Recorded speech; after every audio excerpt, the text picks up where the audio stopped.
Welcome to this Telia Talk. Today we're recording at the IoT Symposium in Stockholm, where people have gathered to listen into the latest findings and solutions within machine-to-machine technology.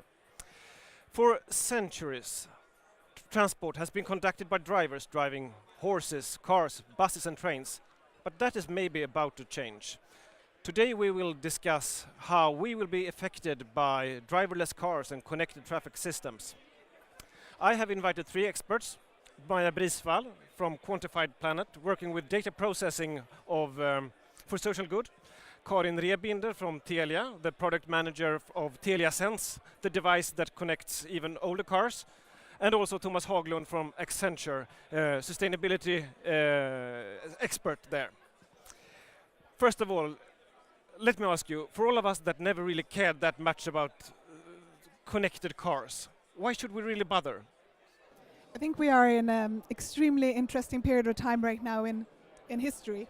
The technology shifts coming together with real-time sensors, robotics, machine learning, artificial intelligence, all and long battery life is all coming together and changing sort of not just the transport system, but entire society. And self-driving cars is sort of at the heart of that.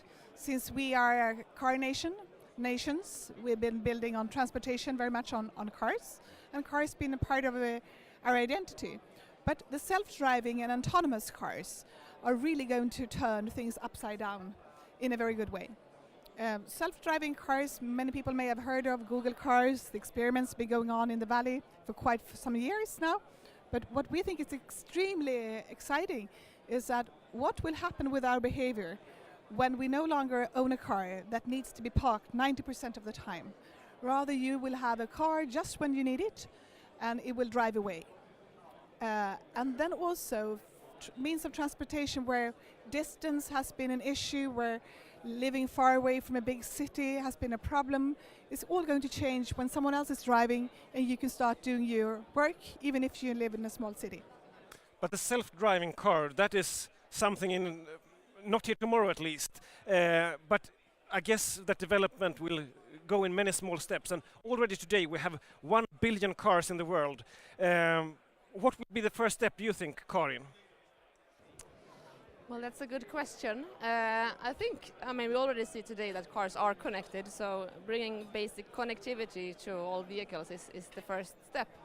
I think important is that we base all these stepwise improvements on what customers really care about and what really gives customer benefits and customer value for both the consumers and for the society as a whole. So I think first the connectivity is a base, but then function by function it will stepwise evolve to perhaps a self-driving car or more smarter traffic systems in the world. And what is already in place today? Well, Telia have recently launched its product Telia Sense. That's one step, but as we have heard of, I mean, there are a number of examples already going on. But for the big market, for the mass market, it has not really started yet. Until now, it's only the most advanced and new cars that have connectivity modules in place. But for example, with Telia Sense, the product we have recently launched, we can give car connectivity to basically any car, or at least from 2001 and forward. So that will bring also older cars connectivity and car control features. And this connectivity of cars and traffic system won't only benefit the drivers and the passengers. Tomas, you've been thinking a lot about the societal impact of this technology. Yeah, I mean, it has huge impact in terms of, and I think now we can only start to imagine the impacts. One thing is obviously the zero vision of accidents in Sweden can probably be realized with the self-driving cars. You would have the impact of all the productivity time that is lost in traffic jams, being able to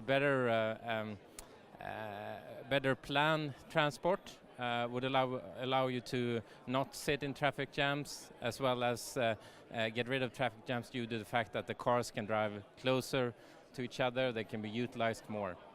But then also I'm asking, you're talking about traffic jams here. Isn't much of the traffic jams due to that we have too many cars in cities that were planned long before we even had cars in many cases. I mean, obviously it's a combination. I mean, it's said that you can't build a road to get away from traffic jams. So the more roads you build, the more traffic you get. So obviously traffic jams is probably because we all like to travel at the same time to the same places. I mean, one benefit from driverless cars is that you could actually disconnect the driver from the owner of the car. So it would be much more easy to share a car. And also, most of our cars that were built today are built as a kind of a compromise. It should be able to take you on long vacations and take you to work. Well, if you disconnect the driver from the owner, you can have specialized vehicles for special occasions. So when you go to work, you have these small pods where you sit alone, or you sit in shuttle bus like with your neighbors. While when you're going on a long trip, you have a more nicer car where you can relax and have all your stuff in the trunk, etc. So it kind of reimagines not only the way we build cities, but also the way we build cars, and what is a car and what is a transport unit, what is a bus and what is a car. All that will kind of go into each other and make our mobility much more easier than today. But you won't have a car of your own in the future. Is that something you I think we can already see that with the new generation. It's just like my dad's generation, where you need to have a car as a highest level of status, right? And that is going away. Kids today or young people living in cities, urban environments, don't want to own a car. It's just a hassle. And it has nothing to do with your status or who you are and your identity. But what I think is really cool is the abundance of data that's coming through IoT. So, for example, the air quality sensors, we have just a few in the city right now, just next to us here, behind the venue at Hornsgatan, this most polluted street in Stockholm. But in a couple of years, all the air quality data will be crowdsourced. We will have air quality sensors on our mobile, and virtually anyone can donate the data from air. And that means that car manufacturers really have to move fast on battery, because you don't want to be the polluter on the street, nor if you're in transportation, right? So when we are able to match data from the environment on air, together with driving patterns, of course, but then we can also start to have legislation on self-driving cars that are with long battery life, and we can take down pollution.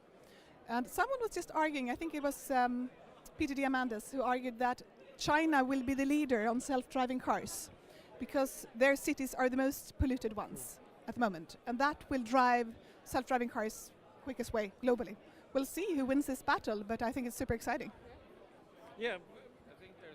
I think there's a nice connection between self-driving cars and electric cars, because electric cars have a higher purchase price. So the capital expenditure is much higher than for a fossil-fueled internal combustion engine, but it has much lower operating cost.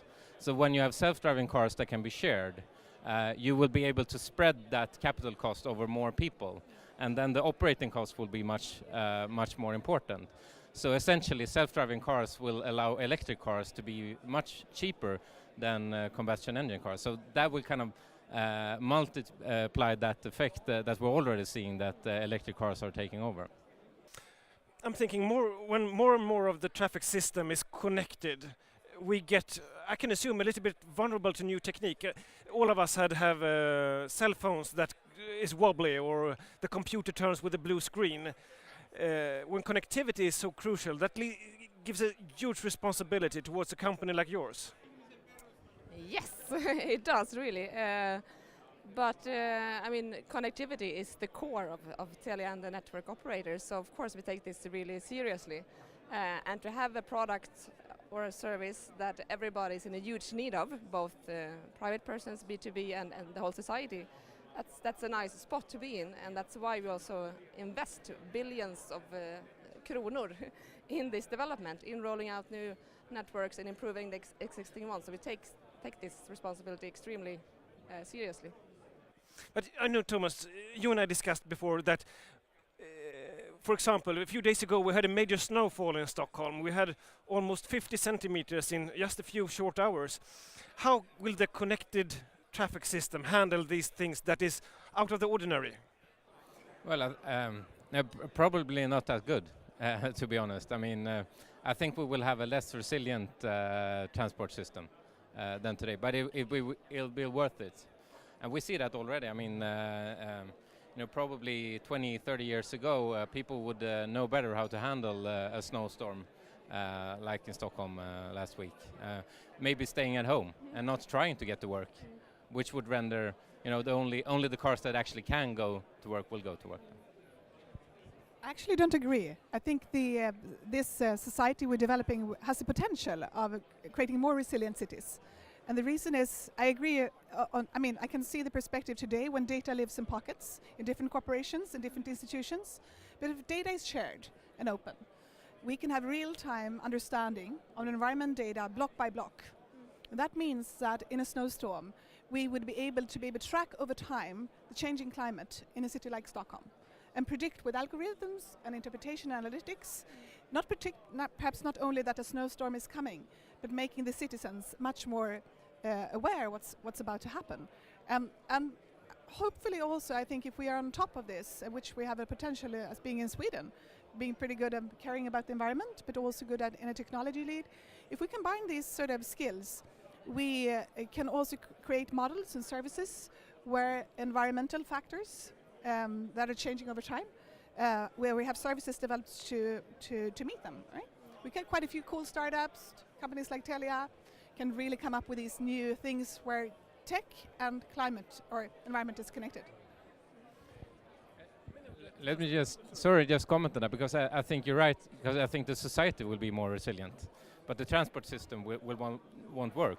But people would know that, as you say, so they won't try to get to work. They will work from at home or stay home with the kids for one day and then make it up the next day, because we have kind of the information to allow that decision to be taken by others or by the transport system. Stay at home today. Don't go to work because we're not going to handle this. And you get that information, and then you don't wake up with the expectation that you have to go to that meeting, because that meeting is already cancelled for you by the transport system. So that's another. One other thing that I think is interesting is that many of the transports we have today is not only cars, it's very much transport of goods. And you said also that we can see the whole shopping, how we shop will change due to connected traffic and logistics. Yeah, I think so. I mean, we already now see that e-commerce is growing rapidly. And that is due to the fact that now we understand more how to interact with consumers over internet, but also the fact that we have very, very cheap delivery of the goods, and you can take them home and try them in your own environment and then send them back if you don't need them. And if you look at the typical cost of sending something, the actual driver is more than 50%. So if you pay like $5 today to get a shipment home to you, maybe tomorrow you can pay $2 or $1, and that shifts kind of the focus from why should you go to a store when you can get everything to your home and try it. You can get more information from the internet than what you can get in the store, and there's a self-driving truck kind of delivers it. It is actually already happening to some extent. Domino's Pizza in Australia have this pizza delivery van that delivers the pizza to you, and it also makes the last 10 minutes in the oven on the way to the customer, so you get a very freshly baked pizza at your door delivered. So you can see all these kind of added benefits that comes with not having to have a driver in the car. And this might even change the way we plan our cities and how the cities are developed. Definitely. I think that's where the exciting part comes in. So if we don't need to park our cars, or we don't need so many cars, we will have land that becomes available. And if we match that data when we do urban planning with, for example, with the water data of stormwater, the kind of heavy rains we get now that we didn't used to get. So our sewage system can't pick up the water, the amounts of water at the moment. So we have to redesign our streets, right? We have to have much more grass or water absorption functionalities of the streets. We may be able to have larger parks because we want to improve air quality with greens. it's sort of turned things upside down. And I think this is also where car manufacturer has a great opportunity to step in and not just talk about self-driving cars or push the self-driving cars prototypes, which of course are important, but they can already now start to donate data to the city. Donate data on water, donate data on air quality. What if most cars driving around today or the new cars coming out start to donate air quality data, for example? That would help city planners in an immense way. And it would also speed up urban planning because data will be transparent and we will be able to build really cool visual models of our future cities with these new opportunities. Yeah. What do you see as the obstacles on the road ahead? As we said, this won't come overnight. When we have traffic regulation and things that are developed from the assumption that someone is driving and taking responsibility for the vehicle, what needs to come in place now? We need to change perception, and I think this was the same thing when we had pilots first. We are going to have computers who fly for us, right? We had this discussion with YAS. And now we have drones driving around everywhere, at least in war zones, and for autonomous warfare. And I think that is something we accepted. And down on the ground, we know we have this, as you mentioned before, the number of car accidents. So I think we're all very interested to find a new solution. But obviously, generations will have different perspectives on this, and people. So it will take time. But I think we're going to be surprised how quickly it will move. I think that, as we said before, it will happen gradually, step by step, and function by function. And really finding the Domino pizza example was a good one. When you really see the customer benefit of receiving something or making something smarter than what it is today. So, I mean, we have seen the development of the cars for a long time, that the gears are not manual anymore, it is automatic, and the windscreen wipers turn on when the rain comes, and the park can park itself now.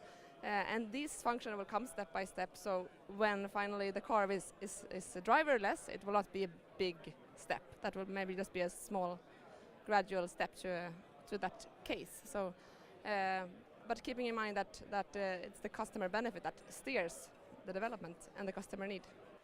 So my final question, if you make a prognosis, and it is guessing, I know that, but when in time do you think that I will be picked up by a taxi without anyone sitting in the front seat? I get to start. Well, actually, we Accenture asked a bunch of people at World Economic Forum exactly that question, and they said 2026 as an average, so 10 years from now. I would say, I mean, you're probably one of the first ones to try this, Marcus. So maybe somewhere between 2020 and 2025, I would say. Are you as optimistic?